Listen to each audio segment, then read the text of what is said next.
దాదాపు 2 దశాబ్దాలకు పైగా తెలుగు బుల్లితెరపై పలు సీరియల్స్‌లో నటించి పేరు తెచ్చుకున్న పవిత్రనాథ్ తాజాగా చనిపోయారు.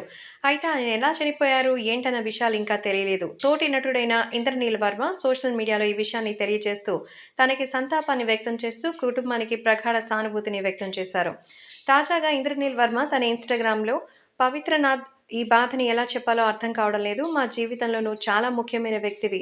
ఈ వార్త విన్న తర్వాత ఇది నిజం కాకూడదని కోరుకుంటున్నాను. నువ్వు నిజంగా ఈ లోకాన్ని విడిచిపెట్టి వెళ్ళావనే వార్త జీర్ణించుకోలేకపోతున్నాను.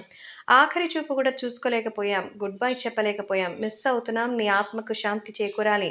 నీ ఫ్యామిలీకి ఆ భగవంతుడు ధైర్యంగా ఉండాలి అని కోరుతున్నారు. పవిత్రనాథ్ బుల్లితెరపై ఎన్నో సీరియల్స్‌లో నటించారు. అందులో 'మొగలి రేకులు' సీరియల్‌లో దయా పాత్ర ద్వారా బాగా ఫేమస్ అయ్యారు. తర్వాత అతడు అంతఃపురం, కృష్ణ తులసి లాంటి సీరియల్స్‌లో కూడా ఎంతో మంచి క్యారెక్టర్స్ చేశారు. కొద్ది రోజులుగా ఆయన యాక్టింగ్‌కి దూరంగా ఉంటున్నారు. అయితే అతనికి ఏమైందనేది మాత్రం తెలియడం లేదు. గతంలో పవిత్రనాథ్ చిత్రహింసలకు గురి చేస్తున్నారని, తన ముందే వేరే అమ్మాయితో ఎంజాయ్ చేస్తున్నారని అతని భార్య శశిరేఖ ఆరోపణలు చేసింది. అయితే అప్పట్లో ఈ వ్యవహారం పెద్ద హాట్ టాపిక్ అయింది. అంతేకాదు జాతకాల పేరుతో అమ్మాయిల్ని వంచన చేసేవారని ఆమె చెప్పారు. అయితే ఇందులో నిజానిజాలు తెలియకపోకుండానే ఆ కేసు కనుమరుగైపోయింది.